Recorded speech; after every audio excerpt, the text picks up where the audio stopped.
Hello, hello, and welcome to a YNP in Orlando event. My name is Dylan McKinney-Allen.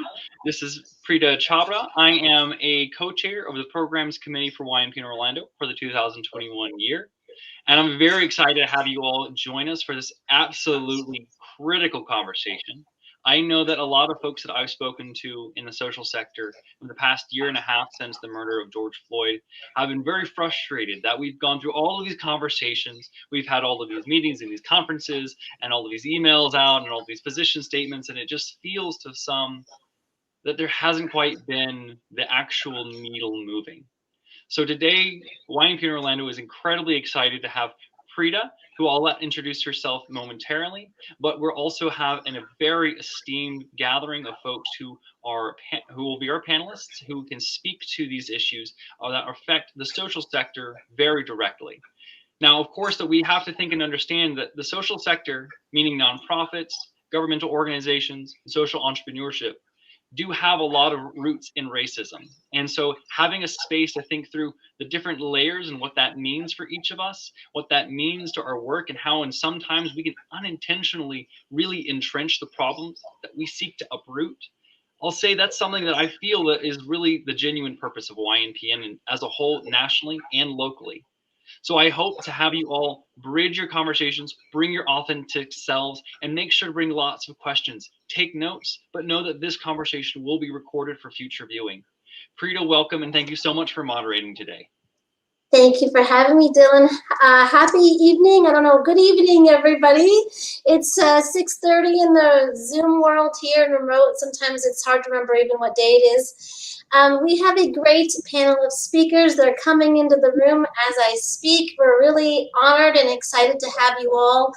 I'm really excited for this conversation. There's some brilliant minds and amazing hearts in this space, and I'm really looking forward to learning with you all, growing with you all, and most importantly, inspiring everybody listening today so that they can feel and spark and take into action just that next step that we need to be taking and continuing to have these conversations among their groups as well. So without further ado, I'm going to start to introduce our panel today. Up first, we have Barbara Chandler, who is the Cultural Arts Manager of Hannibal Square Heritage Center.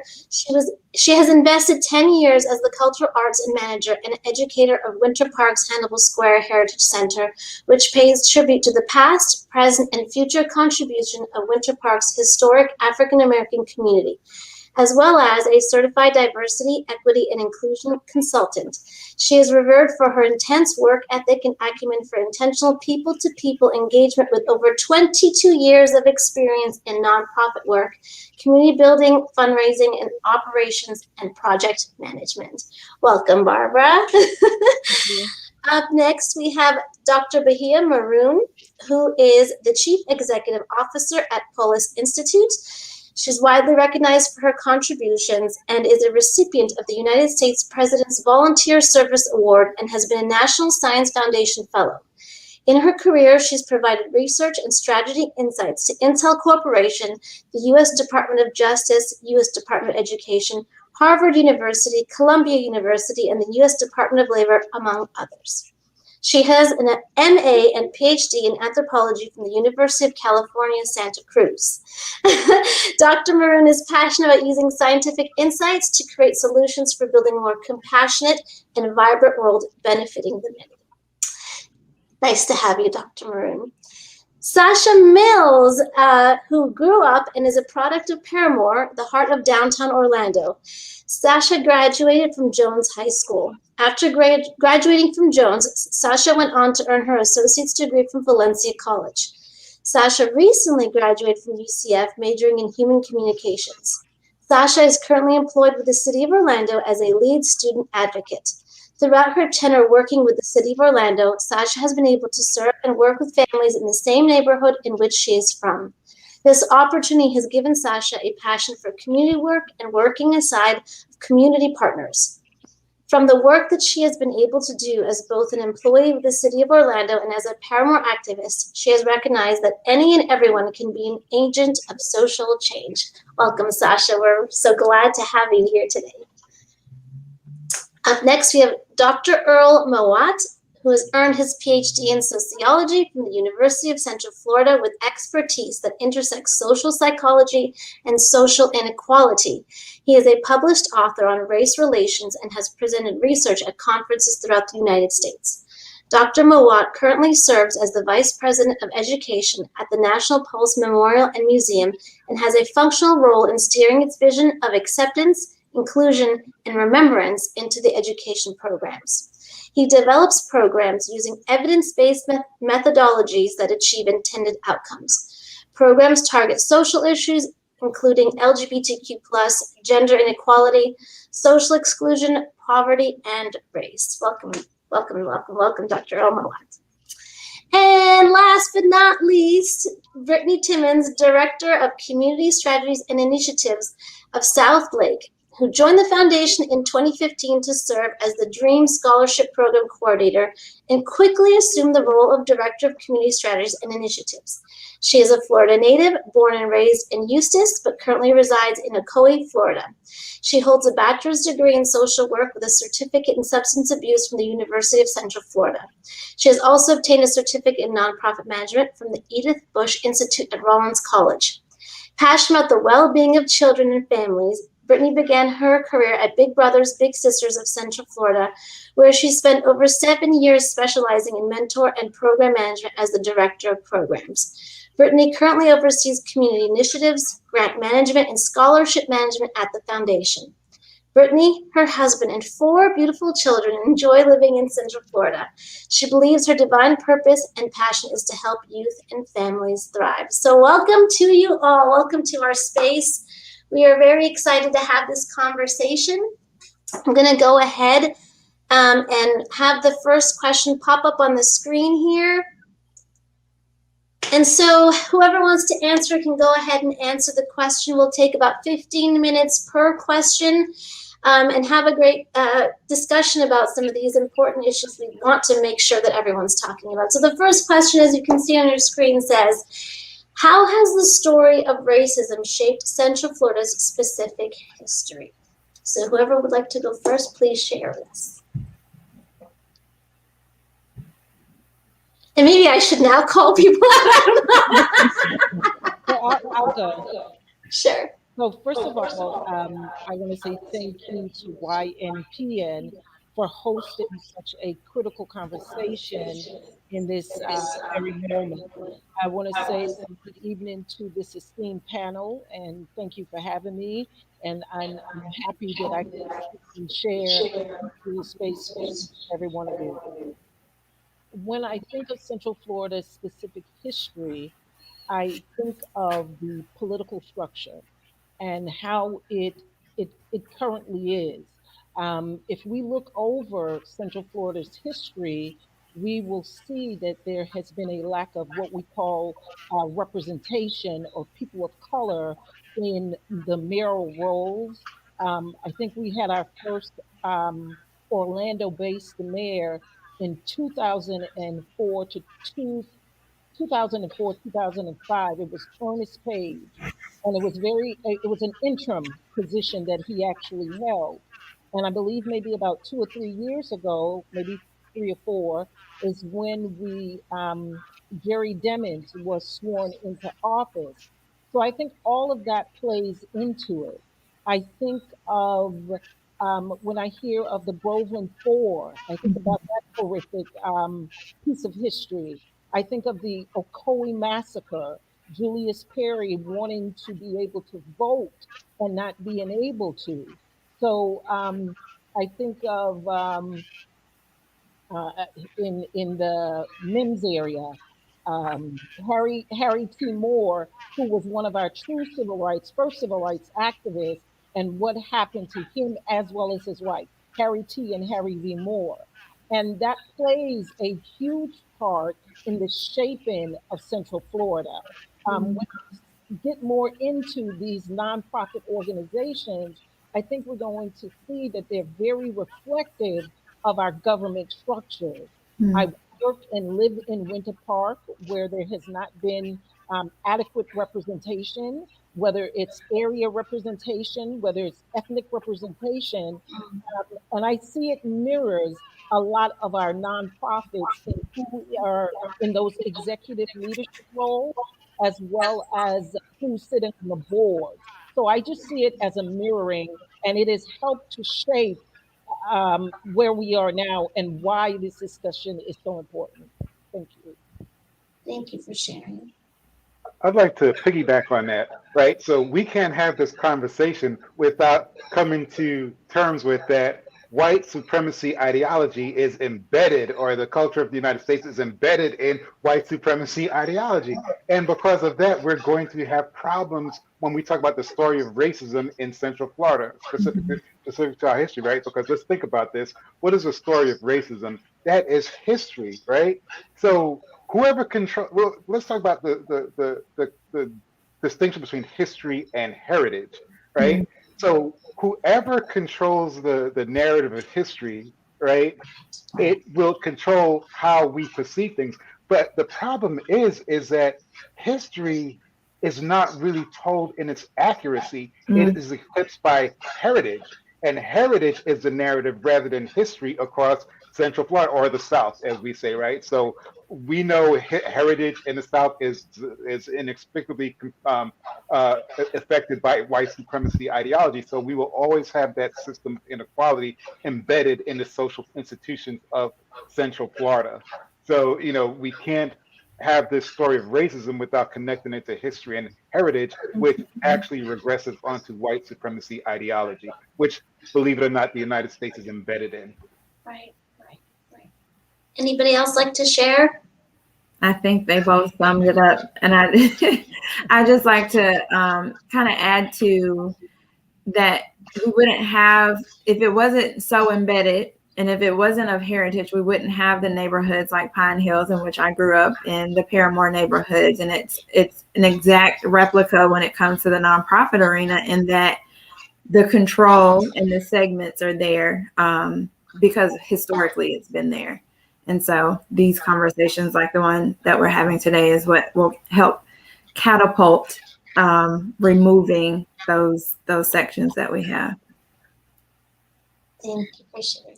Anybody else? Any thoughts? I think that we have in front of us such powerful examples of the continual momentum of the effort to disempower and disenfranchise communities of color, and in particular African American communities. And so when we look here specifically in Central Florida, we can see a history of self-empowerment in the African American community that is absolutely brilliant. We see the founding of Eatonville. We see the establishment of Hungerford, which was, before we had B Corps and sustainable nonprofits, we had Hungerford, and Hungerford is many, many, many acres that were being farmed. It was an agricultural production site, and they utilized the sale of that produce in order to feed it right back into this school that was one of the most prestigious Black schools in the country, right, for young folks to come to. And then they would graduate from Hungerford and go to Spelman and Morehouse and all these places. So we have Eatonville, we have Celerytown in Sanford, we have the construction of the Paramore in 1908, we have the construction of the communities of Westlakes in the early 1950s. And what we see in all of these communities, Pine Hills and so forth, East Winter Garden, what we see time and again is when you look through the history of the community, you see folks who are fully self-empowered. You see resilience. You see self-contained economies. So when you look at a business pamphlet, for example, from the Paramore community from the 1940s, the 1950s, the African American Chamber of Commerce, you will see hotels and barbershops and restaurants and all kinds of businesses. But what we see when we look at the trend of how these communities are institutionally destabilized over time, so that now when we look at East Winter Garden, we see that the elementary school in East Winter Garden has been moved out of the boundaries of that community. We see that Paramore has lost almost all of its schools in the footprint and had to fight for those schools that remain. We see the same thing in the communities of Westlakes. We see Eatonville being encroached by massive amounts of development right around it. And so we have to ask ourselves, how is it that we go from a moment in 1945 and 1955 when we have these self-contained, resilient communities to now we speak of these communities as if there is a lack, right? And there are institutional practices, there are political practices that have happened over generations that have made those transformations what they are. Mm-hmm. And the specificity for the nonprofit sector is understanding you're not walking into a community that is a space of scarcity and lack without history and full of need. You're walking into a community that has been actively and purposefully disenfranchised, Mm-hmm. whose members have a long history and the capacity to be re-empowered to be in charge of the solutions moving forward. I love that. So many valid points there, Dr. Maroon. Wow. Sasha, do you have anything to share from your perspective? I was just piggyback off. I can't remember who said it, but just how I guess when you're looking at the history of racism, when you take Paramore for example, a community that was once thriving with business, and how it went from a thriving community with business to now transitioning into, of course, the war on drugs, and now transitioning to there are people who have moved out, who have moved away. You have businesses that are not as thriving as they used to, and just that transitioning of there were violence that was happening within the community, and how there was a point in time where we wanted the violence to stop, and just the killing and the shootings and stuff that were happening, and it transitioning from that not happening so often to now we're feeling safe enough to actually bring business within Paramore, and how that's a long line history of how racism is shaping Central Florida. All right, thank you. Thank you all so much for your thoughts on the question. We can move on to the second question now, which is, how have you seen, a little bit of this was touched on already, but how have you seen specifically how local nonprofits impact that structural racism, both constructively and regressively?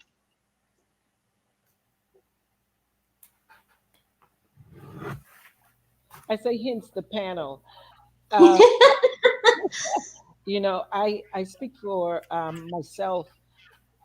I'm speaking from a traumatized state of what we have been experiencing over the last umpteen years, and more specifically over the last year of the era of George Floyd, civil unrest, Trayvon Martin, working in a historical community, a historical organization. The impact is very direct. And in that, the role that the nonprofit plays is essential to the local residents, to the broader community. And how we do that has to be very intentional. The panel here is probably versed on how to do that. But when you have nonprofits that do not have a clue because they have not had to, that's what presents problems. That's when it becomes very problematic. I think a lot of nonprofits, when we saw, and not just nonprofits, a lot of business in general, when our George Floyd situation occurred, and we saw a lot of businesses, nonprofits, rushing to put statements out, public statements on how we stand together. I think that's when you started to really see the I think that's where you started to see racism within these organizations, Right. biases within these organizations. They are not familiar with this problem. They have not had to be. And by being ignorant to this particular problem, it even cements more racism.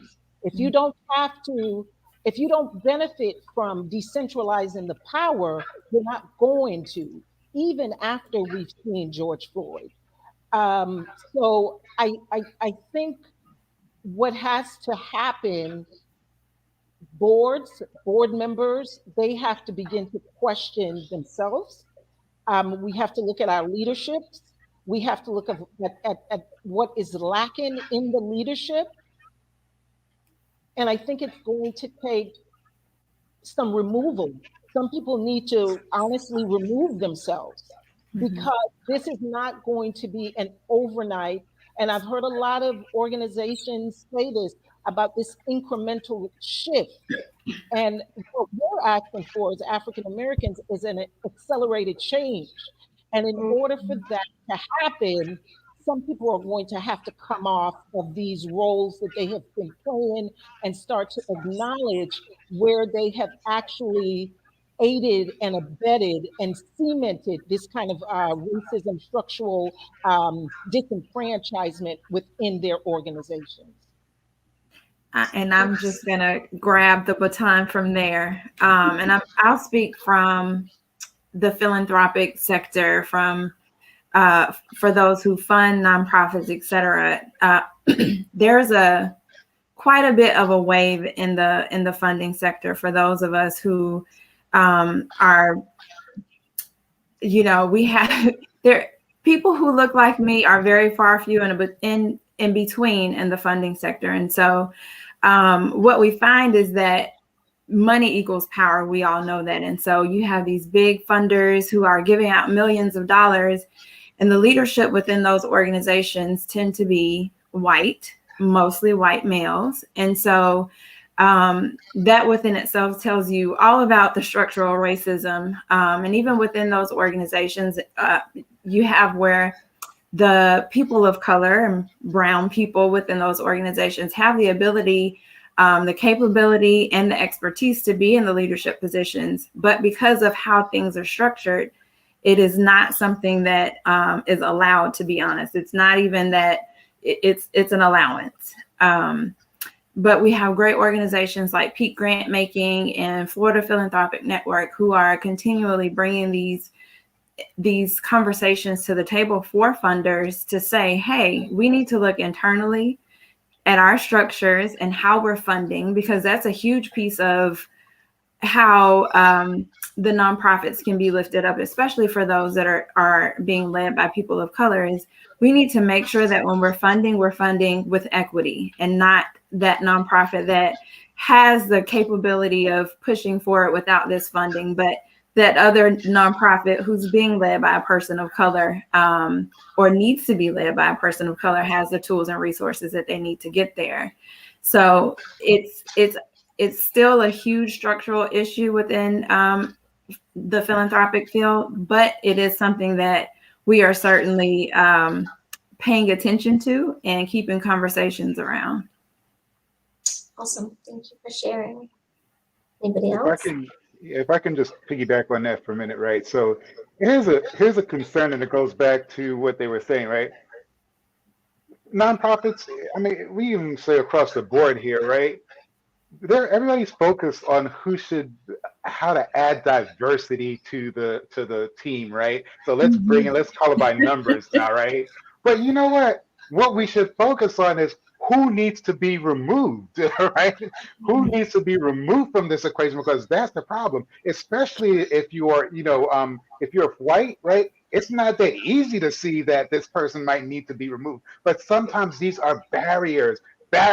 We focus on, let's bring the Black, the Asian, the Hispanic in, let's diversify. But that's sometimes not the problem, because you could have some people that are not diverse that actually get diverse, that should be there, and then you have others that are not diverse that need to be removed, right?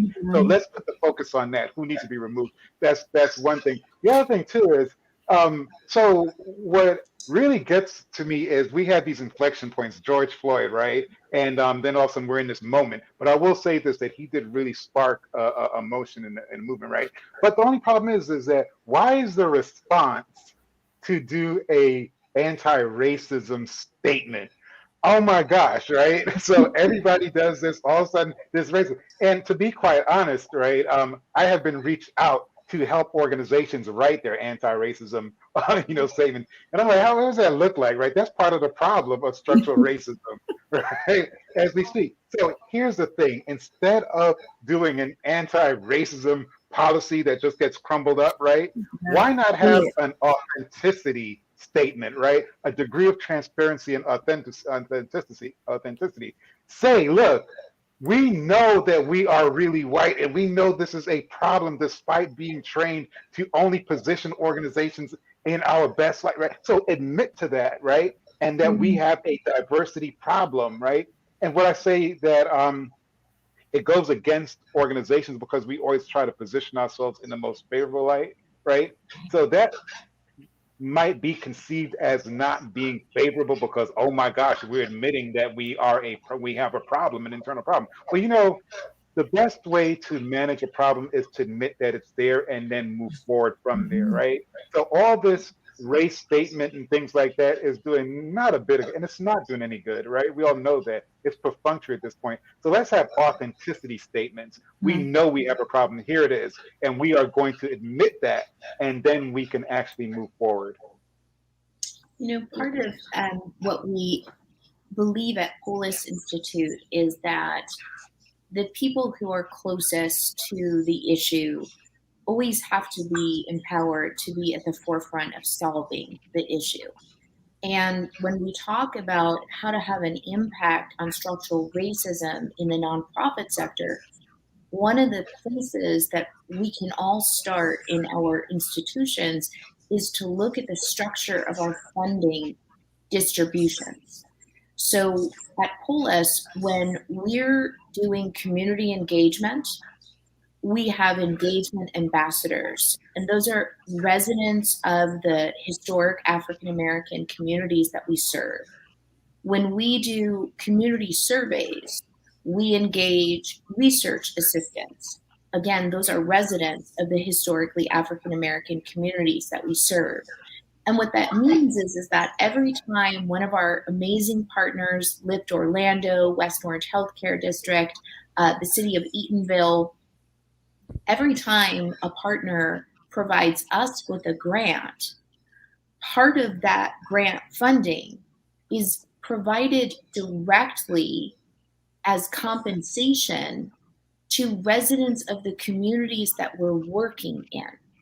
And what that means is that we don't expect residents to show up and volunteer their time when we as a nonprofit are being paid for our time.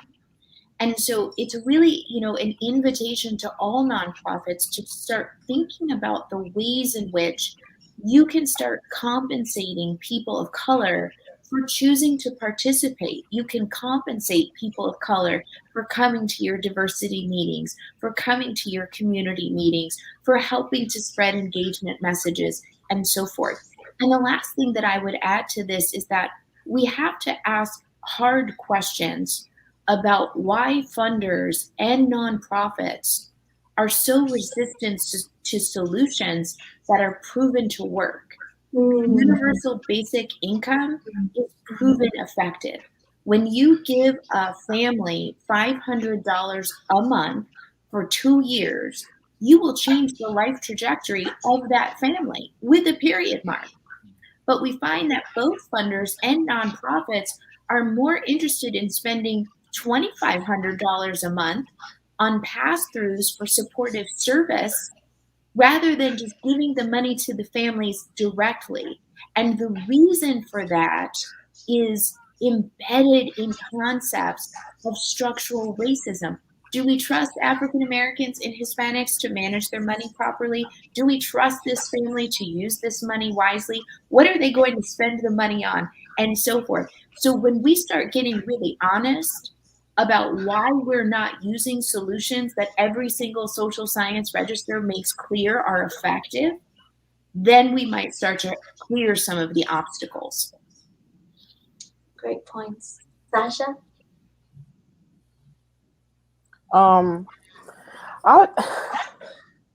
It's been interesting ever since the whole issue with George Floyd, to see different organizations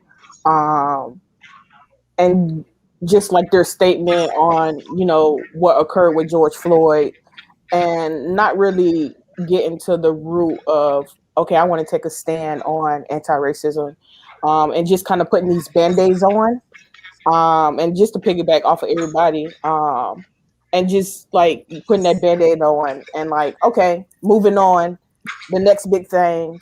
And it goes so much deeper than that. When you start to analyze, you know, what's the purpose of your organization? What's the purpose of your nonprofit? Who are you trying to reach? And I think that there's a disconnect between, you know, we want to support anti-racism, but also not being able to look at your organization and how your organization is representing that.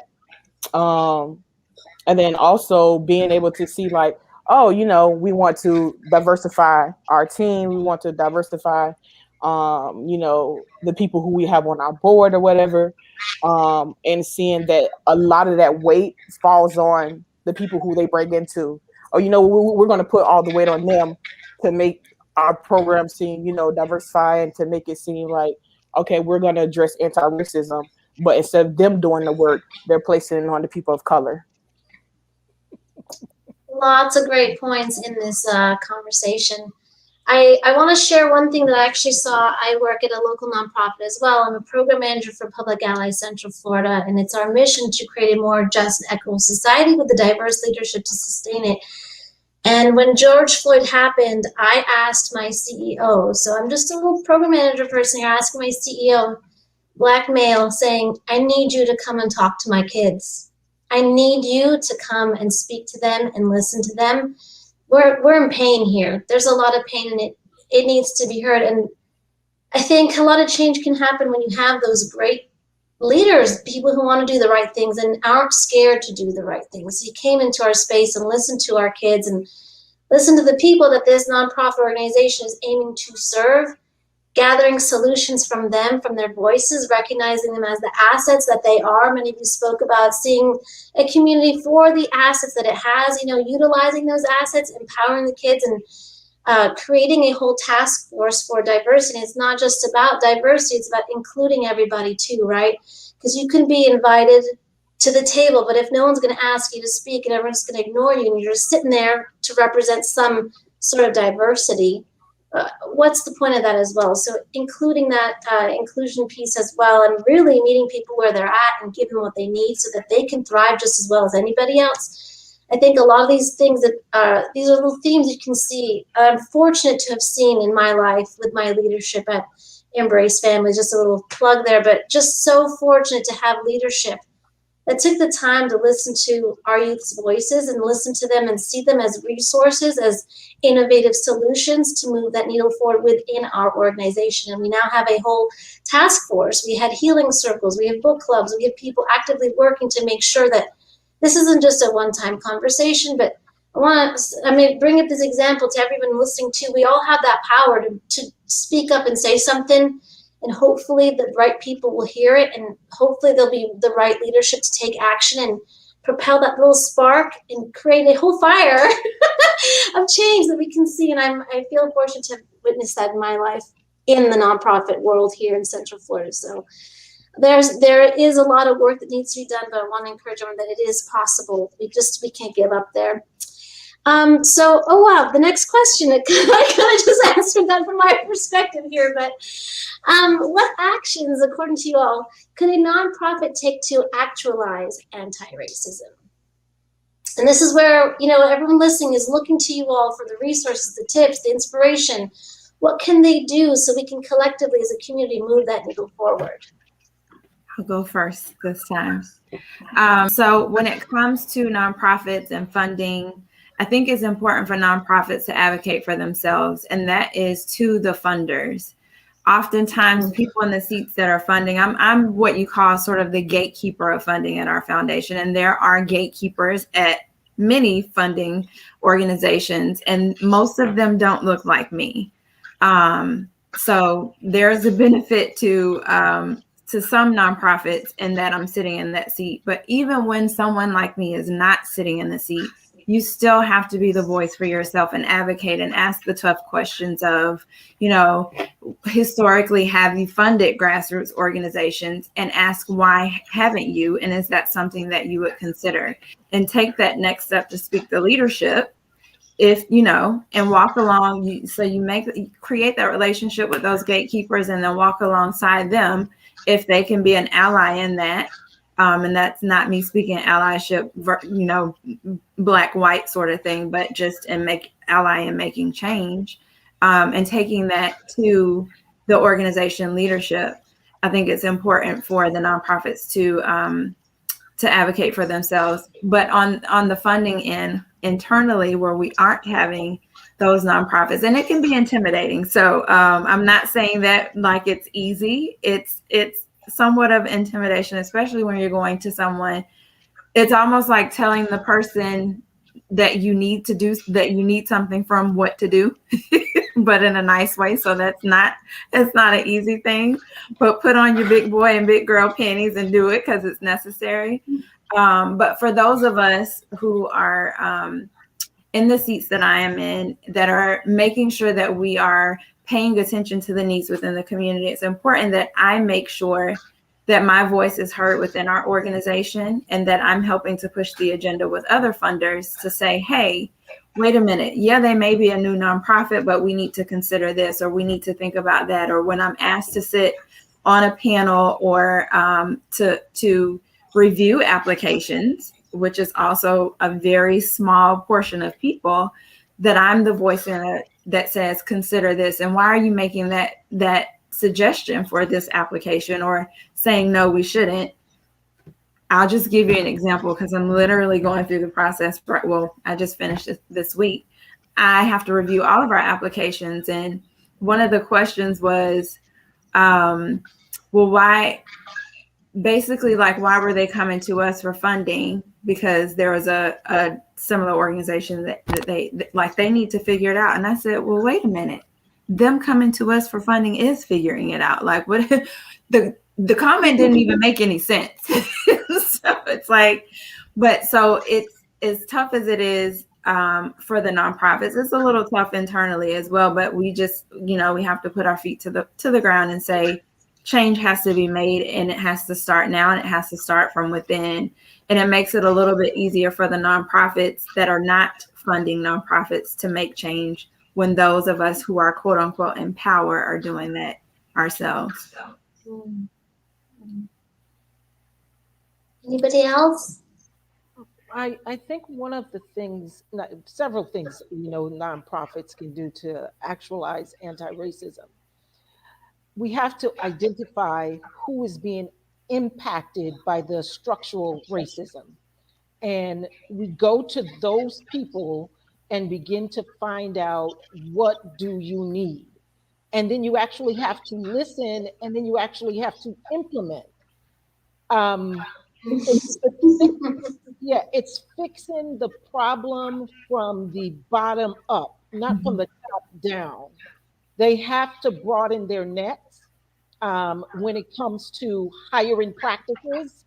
One of the easiest things that nonprofits can do, and that they do, is when it's time to hire, they go to what's in their proximity. Mm-hmm. And usually in that proximity is someone who looks like them, someone who thinks like them, and the pattern continues.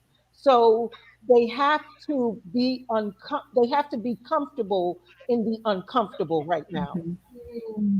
And in order to do that, that's if their mission, if their goal is to actualize anti-racism, I think that's where it has to start.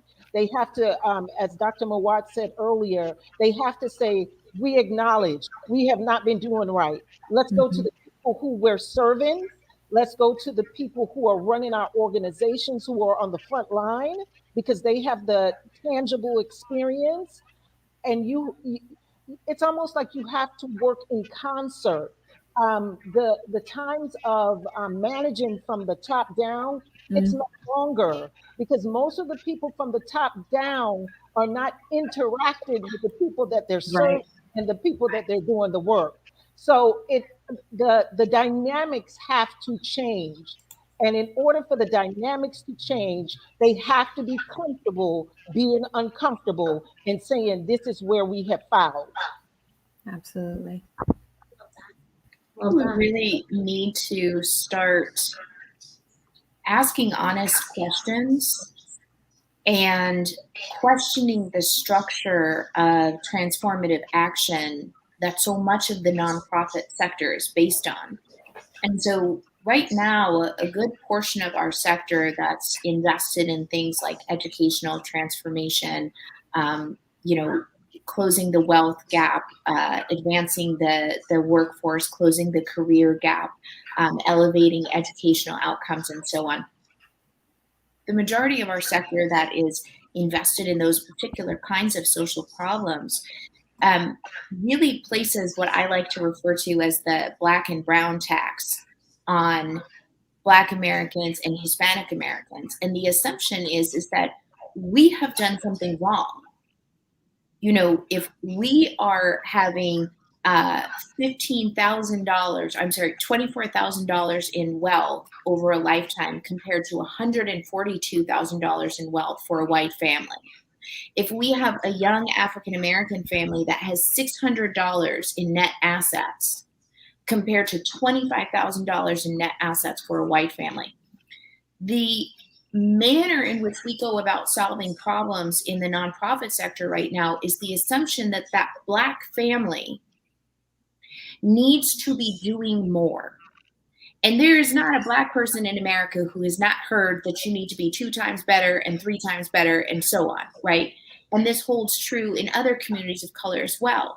And it holds true among the nonprofit sector, where we're taxing people with the assumption that when you are done with work, you need to be going to a certification program, and you need to go to an extra training program, and you need to go to a parenting program, and you need to go to all of these programs in order to better yourself, because the assumption so much of the nonprofit sector is that there's something wrong with the Black family unit, and there's something wrong with the Hispanic family unit, instead of saying the reason for these egregious disparities is racism.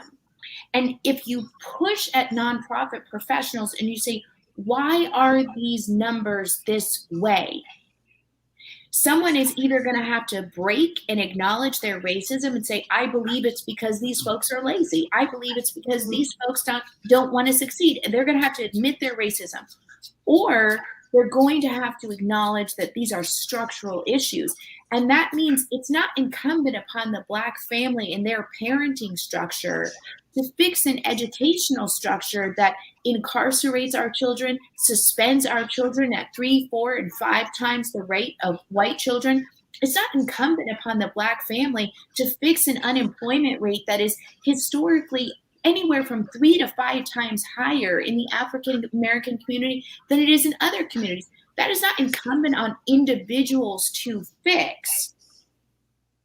It's incumbent upon the structures that are allowing that and the structures that are prospering from that to be transformed.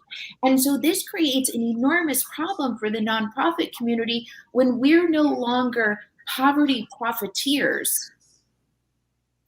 And instead, we are frontline activists empowering Black Americans, empowering Hispanic Americans, empowering Native Americans to be at the forefront of a different kind of solution system that no longer places the burden of transformation on our family units solely without looking at the structural changes that need to occur in this nation. Great points. If I can just piggyback on that as well, right? So we talk about, I think it was in '71, Moynihan did that report, the Moynihan report, right? That says the culture of poverty. It's your fault why you are not gaining traction in life, right? Well, that kind of went viral, if you will. So now that report influenced the perception of the African American social identity to the point where that bootstrap ideology became so profound. Well, we know that bootstrap ideology, in case nobody knows this, right? It does not. That's not how it works, right? Because sometimes people don't have the opportunities to even have a pair of boots to pull it up, right? But that Moynihan report, it specifically said, it talked about the culture of poverty that exists in marginalized community, and that is a problem. Forget about the structural racism, right? That that actually occurs and are barriers to people with minorities getting traction. But the problem with that report is that people believed it. People believed it, and it just took off. And then it even gained more traction during the 80s, during post-industrialism and the crack economy, because now the whole narrative came out, right? The crackhead and the welfare queen, all that started emerging from that. That it gave it even more traction. So now it's the people of color's fault, when it really isn't. They're just struggling. We are just struggling to try and gain traction and in society. But I do want to say one other thing too. So we talk about how can we actualize anti-racism, and one of the things that's that's so structural racism are these assessments that we're using to race and equity inclusion assessments. Look, if you want to get an assessment going, right, get somebody that's affected by the problem and get them to do an assessment, because all these things, has your organization done a public commitment to racial equality, equity? What is your racial equity policy? All these policies, all these things that you got to check the box, submit the survey. Oh, you're A+ in this, right? No, you want a robust survey? Get someone that's affected. Get them to talk about how to end this racism problem within nonprofits. Just wanted to share that. Great points.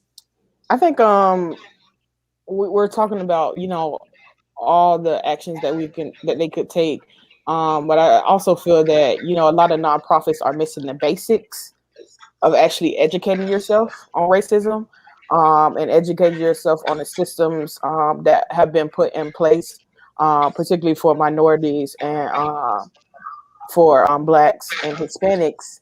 And so I think you in order to understand the work that you're doing, or support other people who are doing the work, maybe you should take a step back and actually understand what the work is, and why these things are in place, that are causing other organizations to have these different outlets, whether that's in education, whether that's homelessness, whether that's housing, employment, and then also another thing is, don't have this mentality of you're the savior. And I think a lot of nonprofits walk in like, oh, I'm going to save them. No, we're trying to level the playing field to where everybody has the same opportunity. And so, yeah. Excellent. That segues perfectly into our next question. So at the nonprofit level, we just discussed what action can be taken, but what are some steps any individual at any level of the organizational hierarchy can do to take action right now? We're talking people on the front lines. We're talking people about on all levels of the organization, just within, maybe even just within our communities. Racism is so exhausting. It is so exhausting, and it is so painful, and it takes so much from our spirit when we are willing to look these things in the face, see them for what they are, and engage in trying to create transformation. And so as individuals, really advocating for your own well-being, for your right to a work balance, and none of this nonprofit, I wear 6 hats and I work 80 hours and all this nonsense. No, when you're in well-being, that is one of the most revolutionary acts you can take when you're doing anti-racist work. And so it's, if you're at whatever level you're at in the organization, the first step is your own boundaries of your workplace, and then if you're in a leadership position, it's cultivating an organizational culture of well-being, because we have to be able to respect bodies and respect spirits, beginning with our own and extending to our coworkers. And, I just encourage, particularly for organizations where, there are high percentages of people of color, people are really on the front lines of doing this work. This is exhausting. We're in the middle of a pandemic that disproportionately affects us. We are in the middle of a racial reckoning. We are having voting rights taken away on a regular basis, rights to our body taken away. This impacts people. And so it's as simple as saying to yourself, am I well today? Do I need to take some time? It's asking your colleague, are you well today? Do you need to take some time? And affording yourself that space, because self-care in this work is liberatory, it's revolutionary, and it's necessary. Absolutely. So I have to be specific with this question. And it says, what are some of the steps any individual, I'm going to say white individuals, because that's the essence, that's the problem.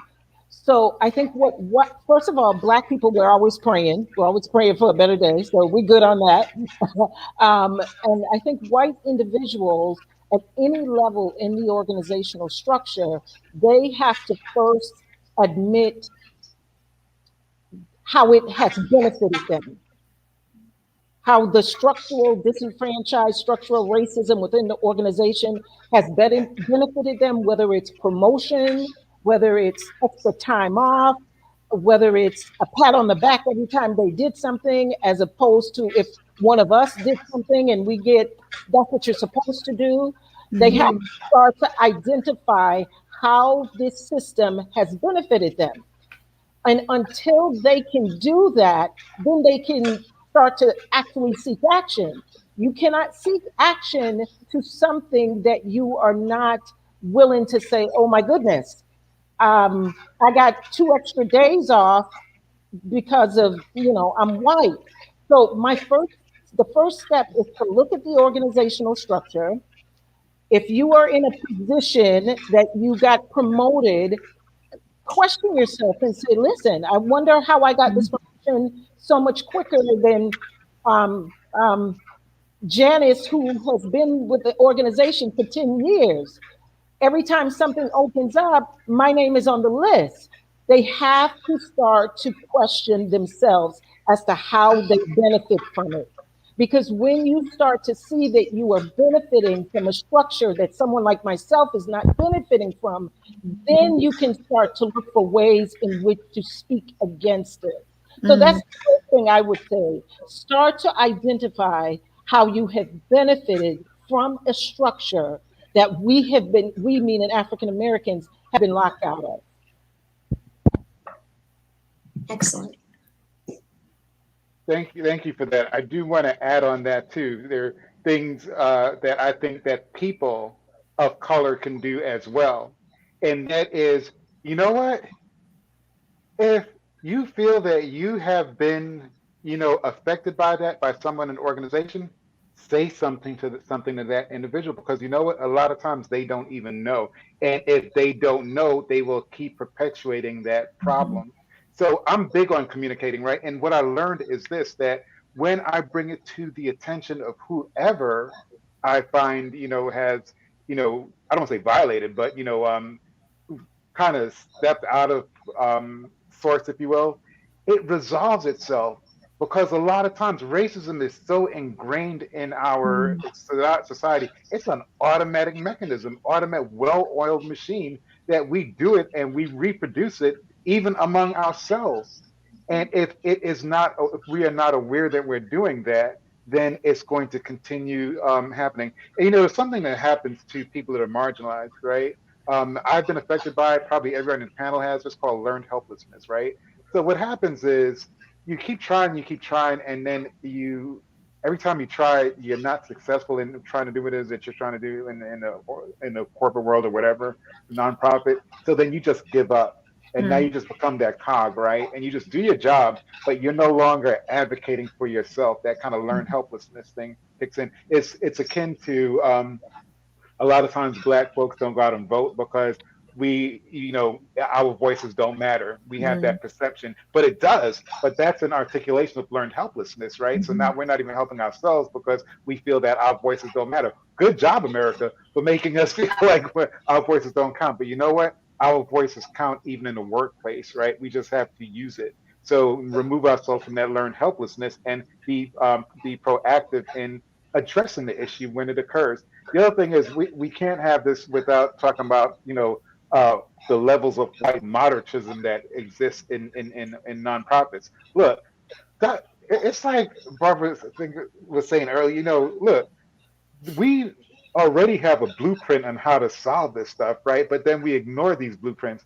Dr. Martin Luther King Jr. said this way back. White moderatism is the problem, right, in Birmingham, but it never gained any traction. He was literal about that, right?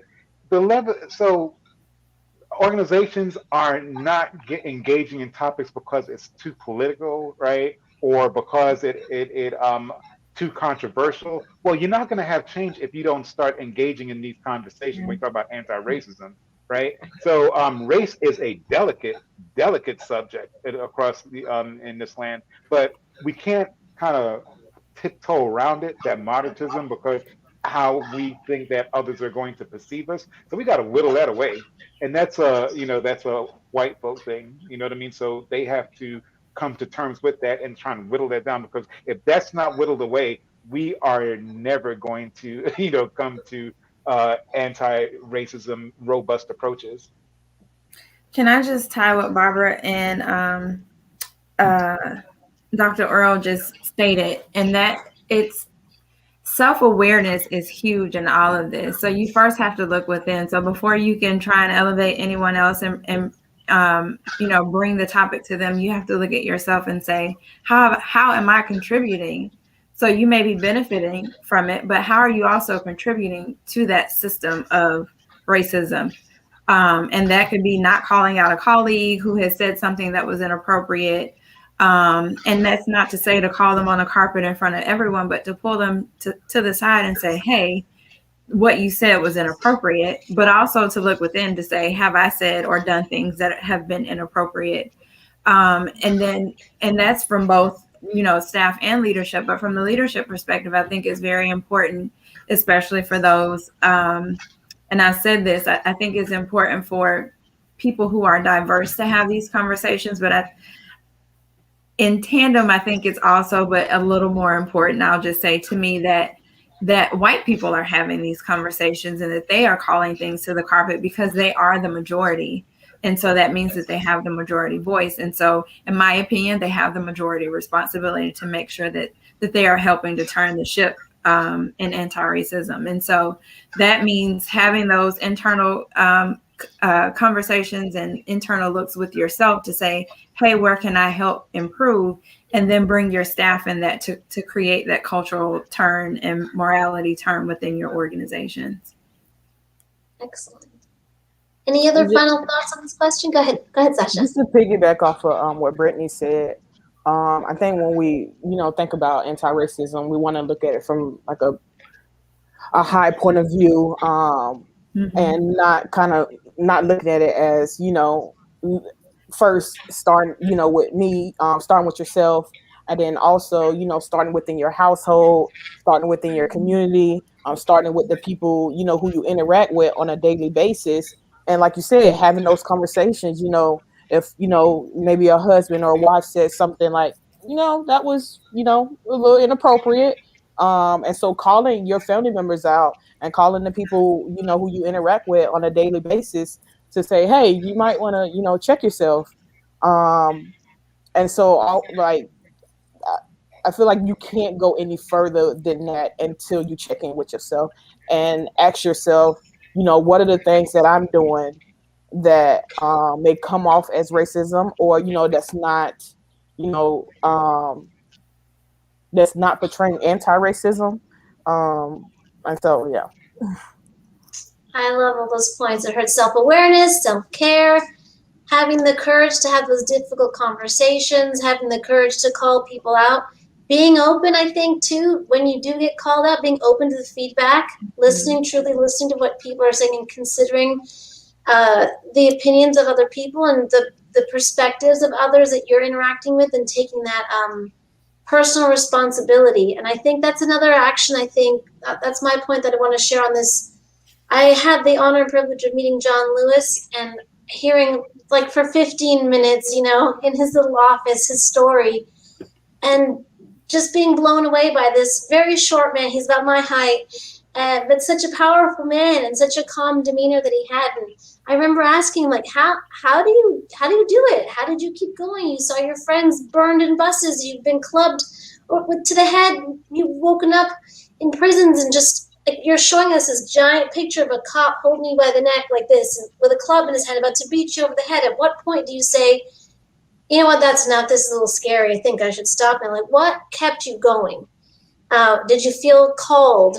Did you feel like you had a greater meaning or a spiritual calling that you were supposed to be the person to lead this charge? And he said, no, it was just my responsibility. And he held up a picture of a water fountain, one that said white and one that said black. He said, I just didn't want to see these around anymore. And it was my responsibility. It was my dedication to my responsibility. He had a vision for what he said, are we at the top of the staircase? No. Will I see the top of the staircase in my lifetime? No. But I don't see these fountains anymore. And to me, I know that those little action steps I took helped impact and create a future for my future generations. So I think being responsible, to taking that personal responsibility to do the right thing, as hard as it may be, in all the ways you all mentioned, whether it's having the courage to say, I need a day off today. This is too much. This is hard. This is hard work. I'm impacted by it every day. It's traumatizing. I need to take some space for myself. And whether it's just checking in with yourself, like you all said, where can I be better and where can I take responsibility? So those are just my two cents there. So great conversation. We have gotten through our questions here. We're going to now move on to questions from the audience. And this is where I need Dylan to come back, because I have no idea how to access those questions. Excellent, great. Thank you so much. This is awesome. I mean, I let everybody know that we actually have some program committee members that are taking notes vigorously. So even though this conversation will be available for folks to long term, we're also going to try and tack down to actual written notes as well, to get the bullets of the most important pieces that we've gained from this. So like Prita mentioned, we are going to open the floor for anybody who may have questions that they want to continuously ask to the panel. This is a broad conversation, and this could go on for eons and eons, and we are actually still half an hour ahead of schedule. So feel free to ask anything big and small. We can, if it's something you'd like, I can actually post it up for the entire video stream to see. So just message into the comment section. I've seen a lot of great input. Dylan, I see a question here in the text. Do you want me to ask that one? Yeah, that would be great, please. Thank you. Okay, all right. So we have a question coming in via text. What can you suggest for managing up in power dynamics with supervisors, boards, and donors/funders? So I think they call it leading up, managing up, when you have to talk to someone who supervises you. There's that power dynamic that can feel a little uncomfortable to individuals. So I'll take a stab at it. I'm sure everyone else has profound answers for this, but part of what needs to be done is for you to understand who it is that you need to go up to. So those that are in that management position, meaning you kind of have to fill it out. So sometimes, everyone's not going to be on the same page with you, but find that person that you can connect with on that level to have that sensitive conversation, so that when you are bringing it to the larger group, or when when it gets moved up several levels, that you're not standing alone. And that's for both white and people of color. It's much easier to get things done when you are in numbers than it is when you stand alone. So that would be my piece of advice. Love that. Anybody else want to answer that question? I would just like to say, also find allies within your organization, right? Find the allies, because there's strength in numbers. So that's what I would like to include in that. I would say too, leadership, sometimes it's, well, actually leadership is actions you can take. It's not just a title that a few people get to hold. And so showing up as a leader and leading up and managing up can be a little uncomfortable even from my own experience as well. But knowing too that the greatest thing, if you're looking at yourself as a leader in your life with personal responsibility, the greatest gift you can give to someone is clarity. And so if it is a boss or someone that you're speaking to, giving them the clear message of, hey, this is how this is affecting me and how I'm experiencing this, and giving them as a gift versus you shouldn't be doing that, but I need you to know that this is how this is affecting me, and giving them that awareness is another way of managing up in a way that might feel more comfortable to you, and create that space between you and your manager or boss to have those conversations honestly and openly. Of course, it also depends on a lot of things with your boss, if they have high EQ or not, or they can handle some of that feedback. But maybe you start from there. I don't know. I know it's difficult. All right, Dylan, any other questions? Absolutely. So we've got two, and I'll go ahead and bring this one in from Alex Smith. What role does colorism play in the nonprofit/social sector today and historically in Central Florida or elsewhere? So what role does colorism play, and how do we address colorism in our professional lives? Great question. Well, I can take that. Right? Look, colorism, that's a cognitive thing, right? When we talk about colorism, for those that don't know, it's like within the spectrum, particularly people of color, right? There's a certain favoritism among, the spectrum from light to dark. You look at any Tyler Perry movie, and that's why I say it's on a cognitive. The villain is usually a dark-skinned person, and the guy that comes in and rescues is usually a light-skinned person. That's a common narrative, right? So that's a tough one, because it's part of the socialization process. You have to know that it exists, though, for it to even, and then once you know it exists, then you can try and control it. But a lot of people don't realize that it exists. We just are inclined to that as part of the socialization process. And yes, it does affect everything from hiring to leadership. We know that, and that is it's a challenge. It really is a challenge. And how do you control something when people don't even realize it exists? Right? That's the problem. So again, it goes to, you have to personally advocate for yourself when it comes to advancement and things like that within your own organization. Try to whittle that down, the effects of colorism. I think that the idea that any one of us lives in an institutionally racist nation, a nation that willfully allows racialized laws, racialized institutions that harm people, and the idea that any one of us has some sort of get out of racism free card, where whatever color category, whatever social identity we're sitting in, for me as a light-skinned woman, I have experienced enormous amounts of anger and prejudice and hostility and unkindness from other darker-skinned Black people who come at me with a whole series of assumptions about who and what I'm supposed to be because I'm light-skinned. It's my responsibility to understand that even when somebody's not maybe connecting everything and they don't have a whole historical canon, They don't know about things like the blue vein society. They don't know about things like the paper bag test. They might not know about the history in which people who look like me are the ones who end up in the Spelman photos from the 1920s and 30s and 40s. And when you get together CEOs from the 60s and the 70s, when you get together executives, and these are all Black people, and I'm like the darkest person in the group, that's because of colorism. That's because of prejudice.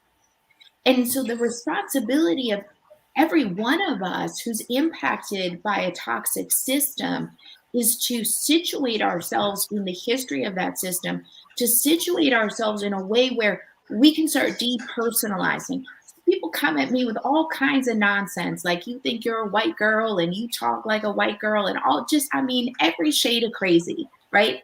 That's really not about me. That's about a particular kind of historic trauma that folks are working out. And then it's my responsibility to not come at that person with judgment and to give them the opportunity to get to know me for who and how I am, right?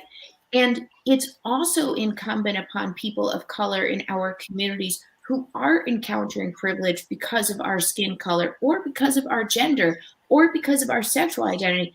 It's incumbent on you to know what your privilege is. And the same way that you're going to challenge white people to situate themselves in their privilege, you have to challenge yourself to situate yourself in your privilege, right? And that's how we start building these bridges of progressive transformation.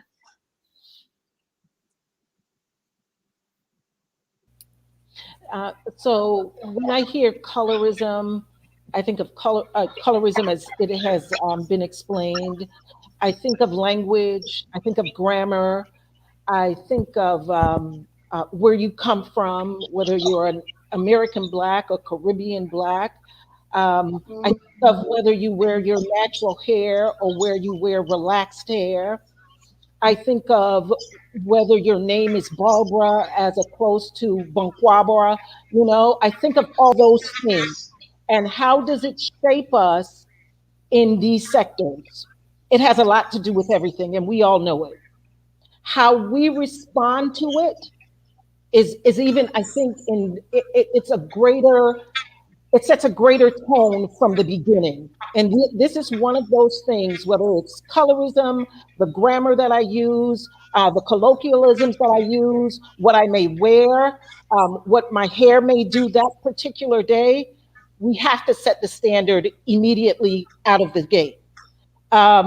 This is part of our trauma as African Americans. We must take responsibility for that. And just as we do everything else, as far as if this was within our own, working with other people of color who may not understand everything about us, it's the same way we have to address racism or structural racism, disenfranchisement. We get to do the same thing. How we do it, how we respond is really up to us. But I say address it immediately and address it immediately, because there's so many levels to this. But this is our trauma that we carry, and we carry it in different amounts, and we carry it in different ways. Outstanding. Thank you all so much for those words. And our next question comes from Antonio Hughes III. After researching, I'm struggling to understand what is critical race theory and how effectively does it address problems in our education, legal, and political systems? Great question. Very important. Like Sasha mentioned earlier, we have to get back to the basics. Listen, this whole critical race theory now, it's starting to become like this social construction of reality, right? It is just a politicized theory. It was, I embedded this in my dissertation, and I'm surprised at how is this even surfacing, because nobody, unless you're like going in law or defending it, not that it doesn't matter, right? But it's just how race, the history of races and racism is embedded primarily in the law system, right? That's all critical race system. I mean, critical race theory is in a nutshell. And it really doesn't have a lot of bearing in the education system on like lower levels. But you know what? What it opened the door for me is, why isn't it being taught? You know, this should be taught. Come to think of it. So let's have a conversation on that. Why is it not being taught instead of why we should teach it, or whatever the thing is? Why has it been? Why has it escaped? Why do you have to get to the graduate level to understand critical race theory? And isn't that a systemic inequality, racism in itself, that this is not taught in the lower levels? So I think that needs to be the conversation. But long story short, though, it's just how race and racism, the history of race is embedded in the law system, and how it marginalizes people of color. Great.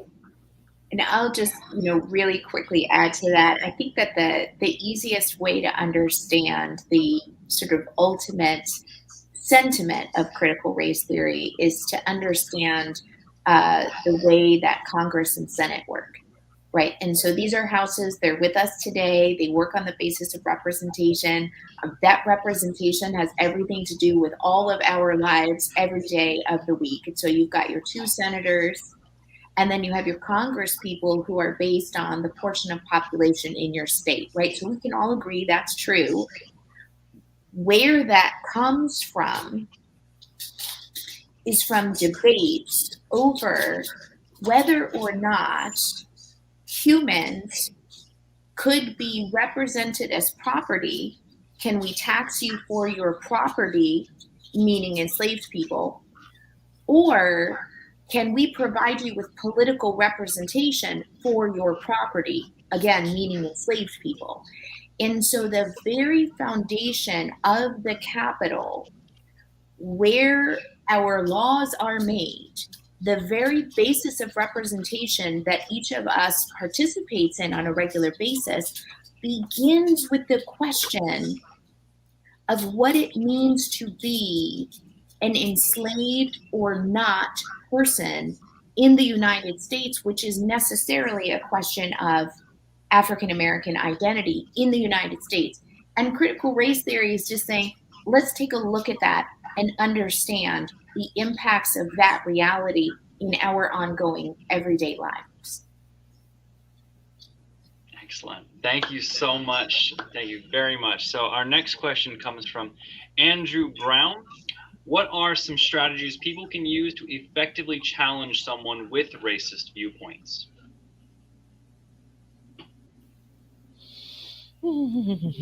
Let's take a deep breath. Very deeply Oh my gosh.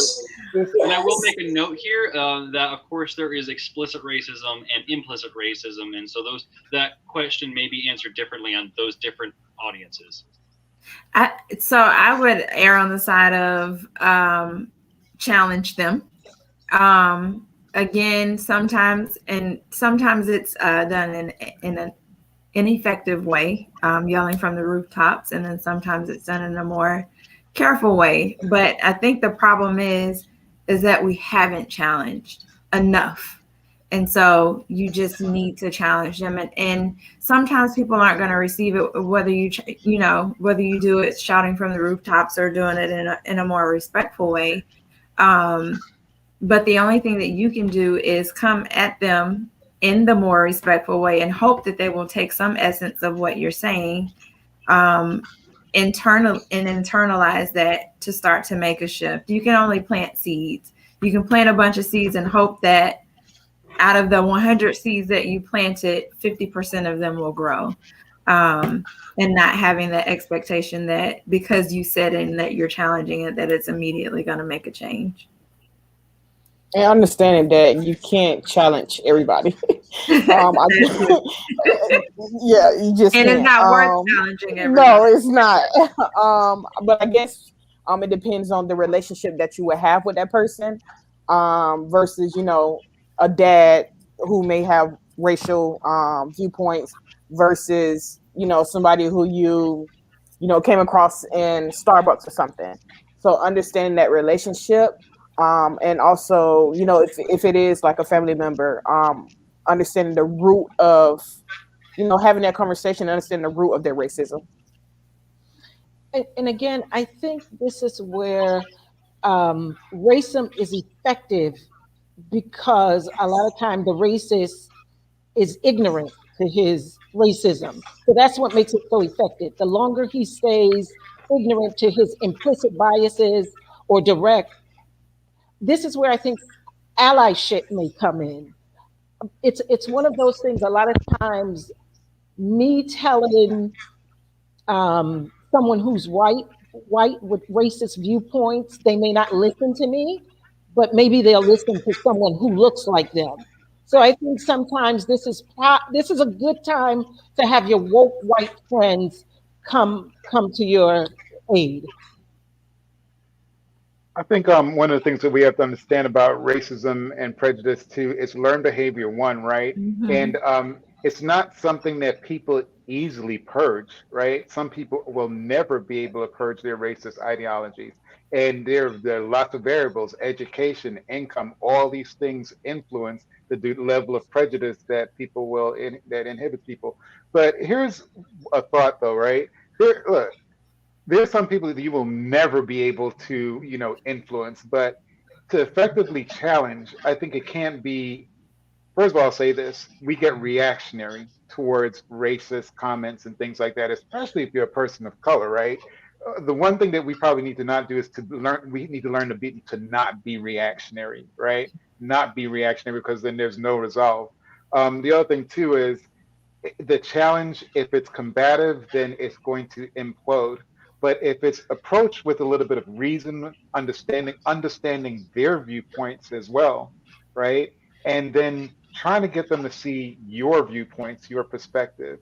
And then I always say, look, we know contact hypothesis, right? If you're around people, like if of people that are different, you learn that they are really more similar to you than different. So you could even try like becoming closer friends with that person, so that they can start seeing that, you know, this is, you know, you're not really as weird as I thought, or different as I thought you were. That works. That helps, right? And what we also know is that contact will have to be with people that are of similar status. So if you're, you know, executive leadership and a person that's prejudiced is like, you know, a staff employee, that relationship dynamic doesn't work as well as if it's two staff people. So there are lots of ways to approaching that, you know, people with racist viewpoints, but just know race is durable. Racism ideology, it is durable, and it takes a lot of work. I would say too, really quick, easy strategy I've been utilizing for myself is just getting comfortable being uncomfortable. Being the sensitive one, being the serious one, being the one that has to say something. Just be getting comfortable being that person, and maybe even being outcast for challenging something you've heard that you know that isn't right. That's where it started for me many years ago, and it's helped me. It's helped me feel comfortable in my skin and being an advocate and ally for something that I'm passionate about as well. So I don't know if that helps, but on a personal level, that's just something you can do as well. Frida, I love that, and that's something that I absolutely echo. That something I said my university education, I was very privileged, but I would say that the thing that I gained most out of that was comfort with the discomfort, as you mentioned. So I think that's a really great. That's a skill for sure that has to be built upon, but it's done a lot of wonders for me and my peers as well. We have little time left, just about less than 5 minutes, so I'd love to go through 2 questions quite quickly. They're really great questions, so I'm going to start with Barbara Stevens. I'm a social media manager for a nonprofit that's focused on bringing the family together in unity and in faith, right? The majority of our content is focused on the white, 2-parent, middle-class home. We want to change that narrative and reach more diverse and inner-city families. What are some best practices for researching and reaching Black, Hispanic, and minority audiences? I'll leave this one up. I will remove it because it's covering half of our panel. But I'll take us. I think rapport is extremely important. And so you can't expect to just dive into a community and that they're going to allow you to come in with open arms. You really do have to learn them where they are.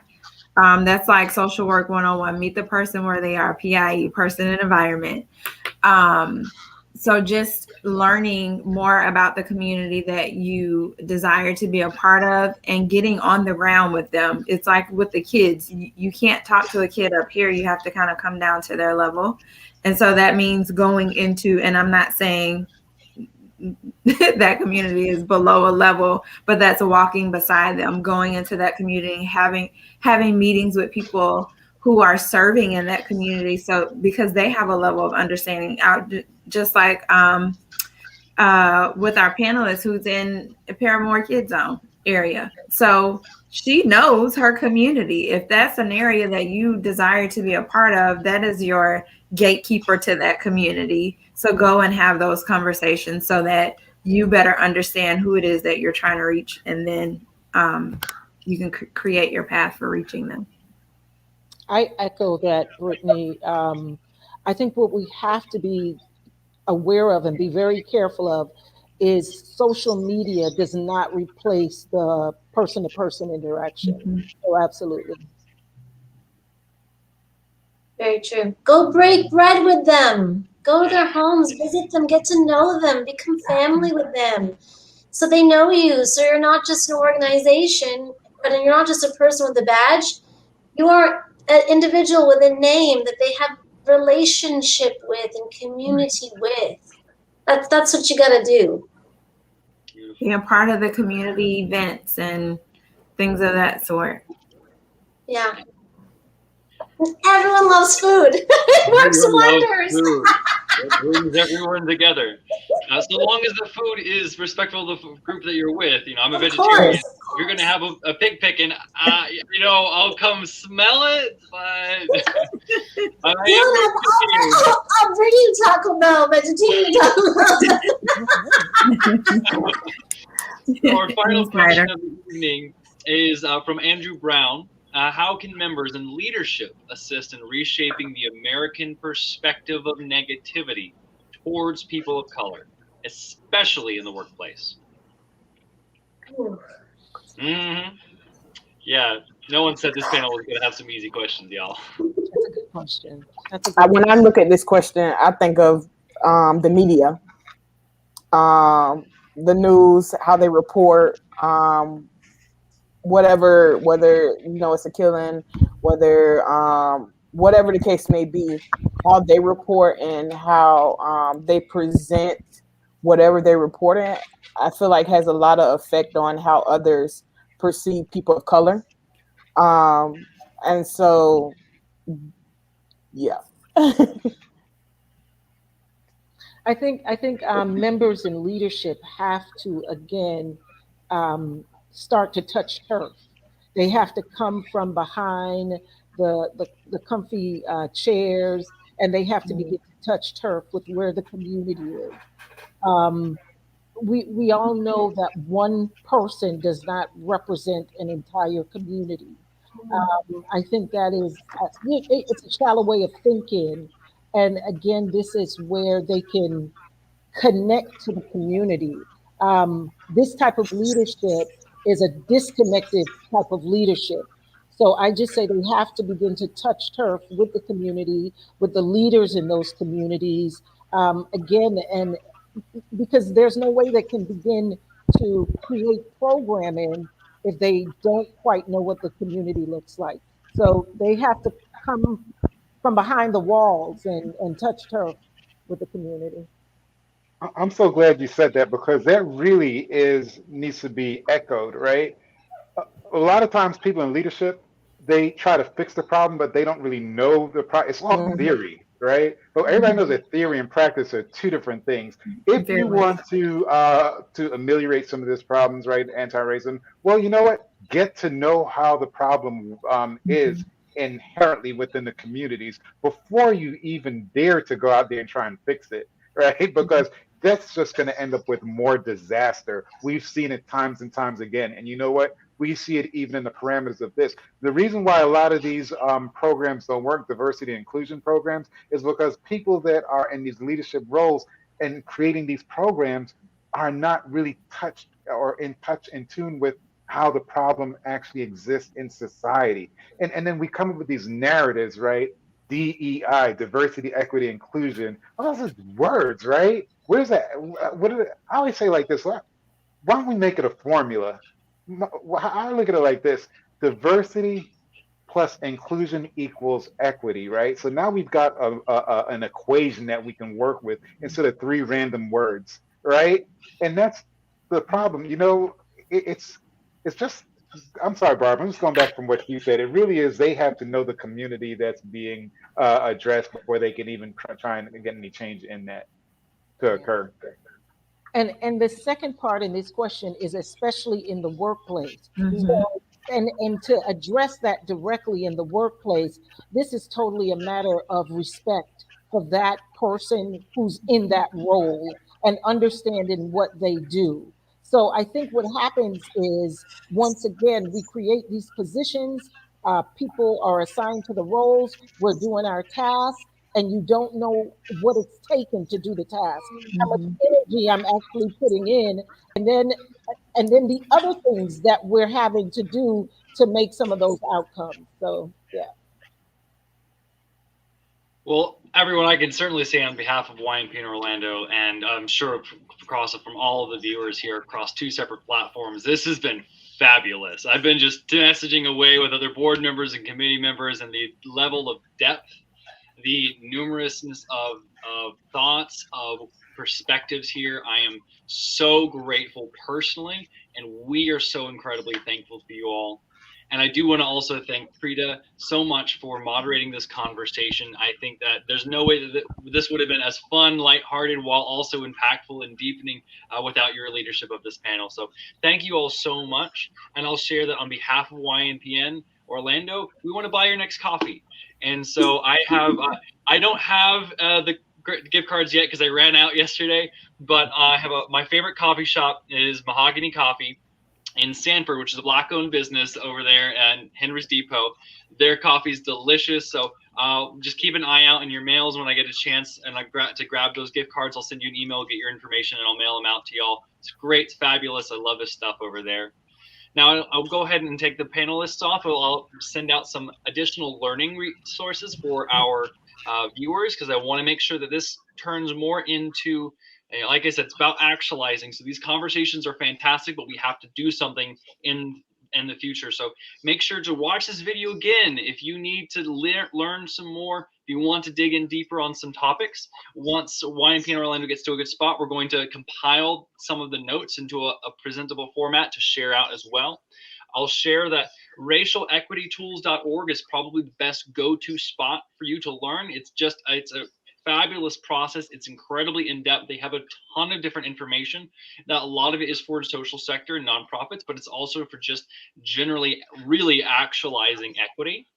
The next is we have Equity in the Center's Awake to Work model. That is a great way of thinking about how to build a race equity culture within nonprofits. Next, we have Pro Inspire. They have two resources. One is Crises as a Catalyst. That one is about how to take major events such as the killing of George Floyd and facilitate conversations to find out what are those reflective questions. Where's the deepening of learning that we can take this horrible situation and then create change from what we're doing day to day. The second is a leadership model for race equity impact. I'll note that this one is actually not fully unleashed to the public yet, but they do have an overview on their website, and you can basically sign up, fill out, you get an overview of what the base concepts are, and then sign up on email to learn more and get more once those tools are available to the public. Keep an eye out. So very fortunate that most of the panelists here are join me with the Edith Bush Institute's Evoking Change Task Force. It's something that's really fabulous, and by and large, I thought that what I had hoped out of this panel would be bringing the great conversations we have for truly building equity in nonprofits, and whether building a toolkit to actualize these concepts, to assessing organizations and where they need to improve on, and also creating an evaluation and accountability structure so that we can make sure to step back in 1 year, 3 years, 5 years and realize, is Central Florida becoming a more just space in the social sector arena?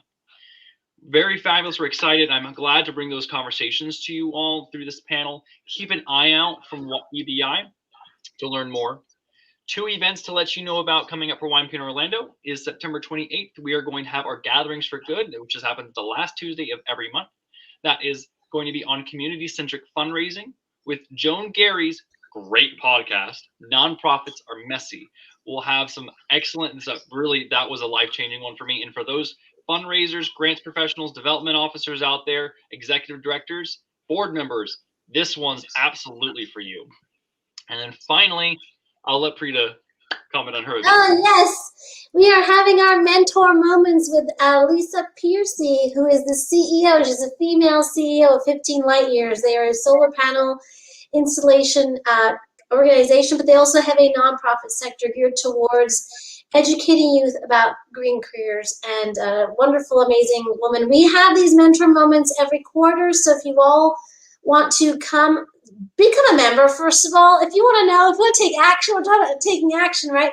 Become a member with YNP and get plugged in. There's so many resources, and I don't know if you all can tell, but if you take a look at Dylan, crazy passion coming out of this guy, right? Like, this was his brainchild, and what a great conversation. Dylan, we're so grateful and so fortunate to have you here with us to put this on and just get to meet with more people that have that exact same passion. Network. You know, we're looking to have more peer-to-peer mentors as well, so we want to get to know all our members better and provide you with the resources you may need to help further your journey in the nonprofit sector. So please join, and then you'll have access to all these different events, mentor moments, gatherings for good. They're all fun. We try to do them in person if we can. If not, it's virtual, so it's very easy to access. And membership is free, so you get access to all these different talks. If you even missed one, you have access to go and review it again. So that's one small little action step you can take immediately.